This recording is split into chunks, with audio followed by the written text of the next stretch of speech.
Thrilled once again to welcome you back to the More People podcast. I'm your host, Andrew Fitzmaurice, joined this time by Tom Munday of SGM. Thanks for joining us, Tom. Hello, my pleasure. For those who don't know you, your background, am I right in saying you started out as a lawyer before you went into finance? Yeah, so I qualified initially as a solicitor, working in private client, and then I moved over to working as a financial planner and qualified as a chartered financial planner. And then subsequently, along with two others, we set up SGM Financial Management, which is our current firm, and we've been authorised just over 3 years. Okay, so let's go back another step. Yep. So financial planning, qualifying as a financial planner. Yeah. What does that mean in layman's terms? What do they do? So, I mean, our role is very broad. And I would say, to be honest, we have areas of specialism, but almost as important as that really is that we know a little bit about a lot of things. I would say for quite a lot of our clients, we are kind of their first port of call, when a life event occurs, and they will come to us and say, this has happened, and we can then explain to them how we can assist. And our bit would be, their pensions, their investments, whether they need insurance, that sort of thing. But I think we also act as a very valuable portal sometimes to a recommendation to a solicitor or an accountant or whoever else they might need. So financial planning, in itself is pensions, investments, protection. But actually, I think our role is a much more general advice service than that. So aside from SGM's client base and preference and specialisms, is financial planning something that everybody should be doing all of the time, or does it tend to happen at certain periods in people's lives where it becomes more pressing? Yeah, it's a good question. I mean, I would definitely say there are certain life events that probably trigger the need to review your finances. I mean, realistically, when you're very young and you've not got dependents, your financial planning needs are probably quite simple. You want to be saving, a bit of money into an emergency fund, that sort of thing.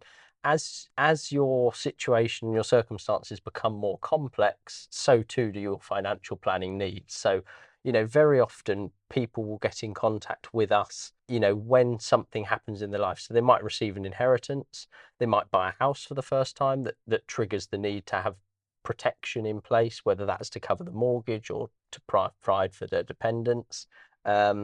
So I would say that there's probably a financial planning need at every stage of someone's life. Our involvement is generally as those needs become a little bit more complex, because very young people, are probably able to deal with their financial planning needs without an expert. If there isn't a significant issue or responsibility which is triggering them to do something about it, it tends to be out of sight, out of mind. A little bit, that's right. And I think there's a real need in this country actually for financial education, rather than specifically financial planning. Financial planning, generally is relevant to people who have got, as I say, whose circumstances are a little bit more complicated. Financial education, I think, is relevant to everyone, and I think financial literacy in this country is still at quite a low level for a lot of people. And I mean, I had a conversation with a friend the other day, a family friend who's just gone away to university. I was asking him how he was getting on with budgeting, and he said, "Oh, I'm fine. The balance in my account seems to keep going up no matter how much I spend." And I said, "Well,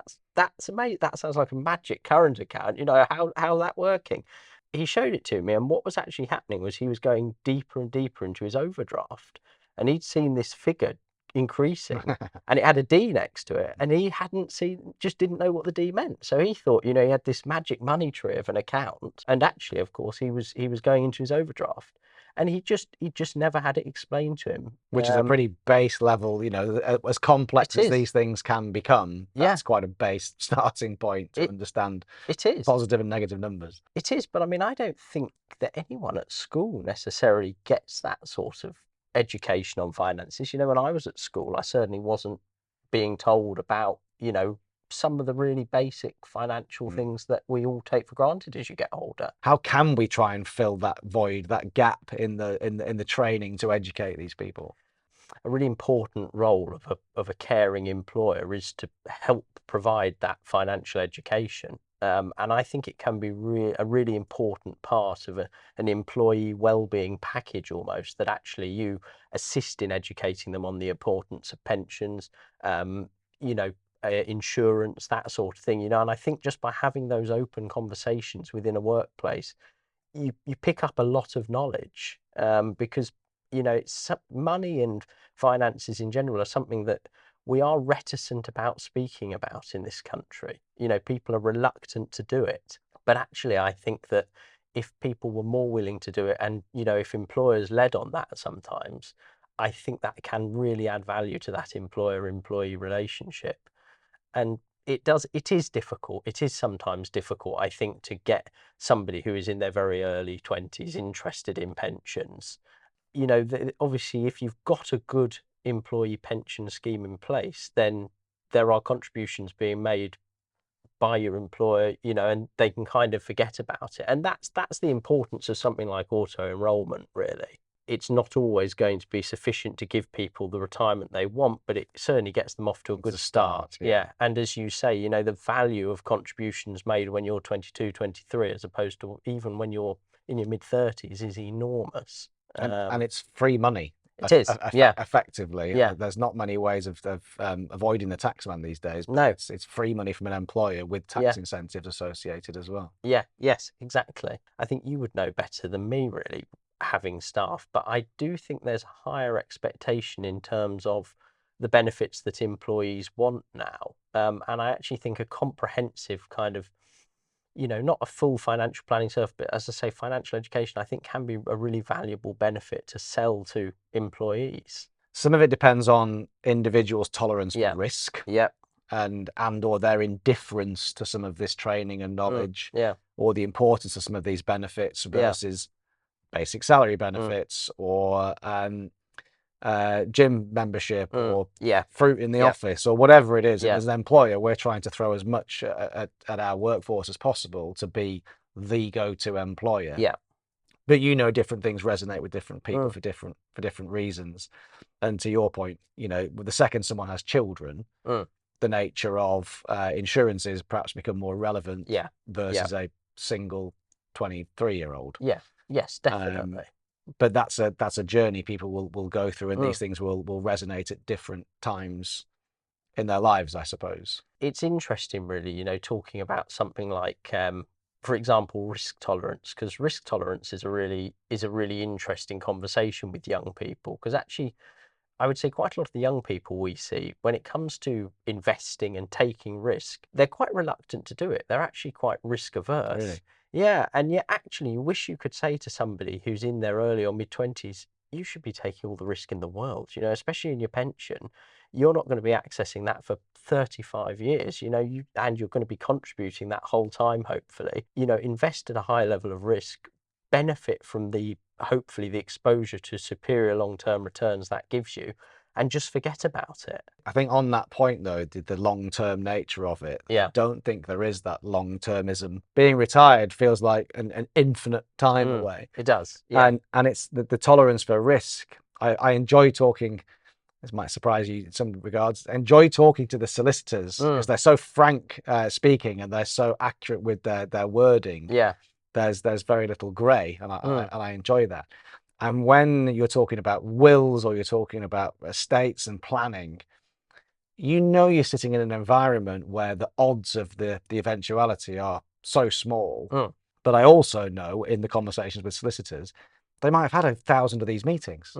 So what becomes a 1 in 1,000 chance, which is extremely unlikely, becomes a nailed-on certainty for one unfortunate person in that number. Yes. So you hope it's never going to be you. You assume it's never going to be you. It probably won't statistically be you, but it's going to be somebody. So you need, potentially, arguably, if that's your view, you need those things in place lest it be you. Yeah, I think that's absolutely it, isn't it? You know, bad things, I think, are things that happen to other people until they happen to you. Yeah. And you know, it's really, it's very sad. I had a friend, you know, I'm 31. I had a friend 18 months ago who got diagnosed with testicular cancer. And one of the things that he was I remember him saying to me, "I can't believe I'm that guy who's got cancer, at 31." And he just couldn't believe that it had happened to him, because as we all think it's going to happen to somebody else, as Yeah. you say. Yeah. And yet actually, you look statistically at your chances of having a fairly long period out of work, or getting a serious illness, and throughout the course of your lifetime, they are actually, the chances are reasonably high. You can't assume with any of these things that they're not going to happen to you. You've got to have the things in place to cater for them if they do, and consider yourself fortunate if they don't. And I think certainly, going back to the life stages at which financial planning becomes particularly relevant for people, I think the big one that makes people sit down and review their circumstances is having children. Yeah. Suddenly this awareness that actually you're not an island, you don't operate in isolation from the rest of the world. You've got people who are dependent on you. And if you can't work or whatever, it's not just a case of you saying to mum and dad, "Oh, can I move back in? I've got a bit of an issue." Suddenly you've got two, one or two little people who are reliant on you.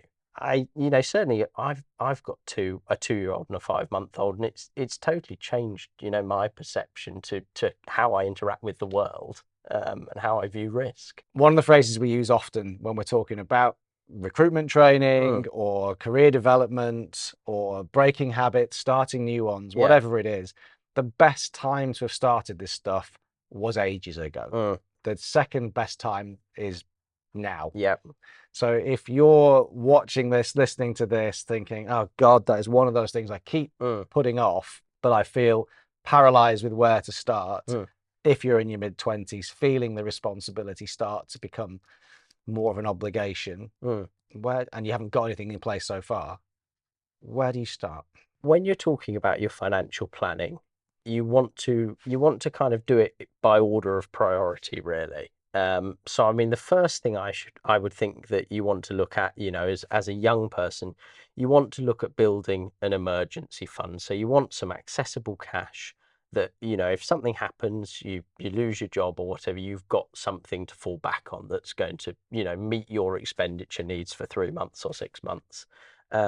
Depending on your circumstances, you then want to look at, insurance. If you've got a mortgage, and you've got dependents, what do they need if you're not able to work or if you're not around?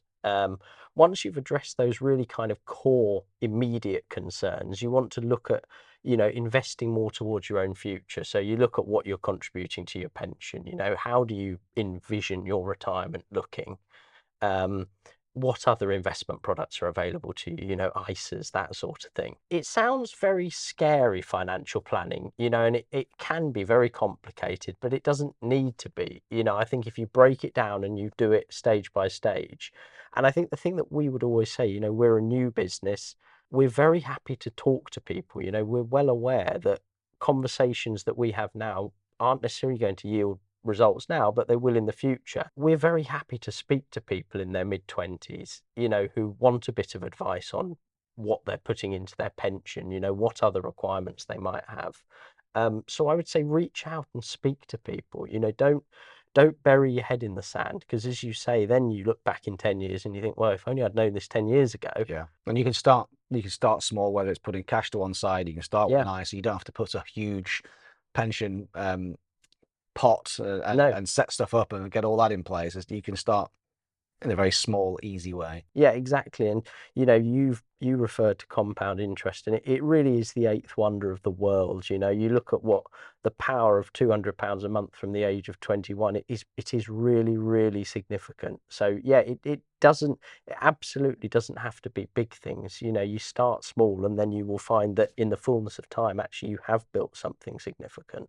Well, commissions and payroll is the next thing on my to-do list today. So yeah. I'll go and do that, and then push the team to be sensible with what we pay them. Excellent. Yeah, I think that's a very sensible strategy. Thanks, Tom. Lovely. Thank you.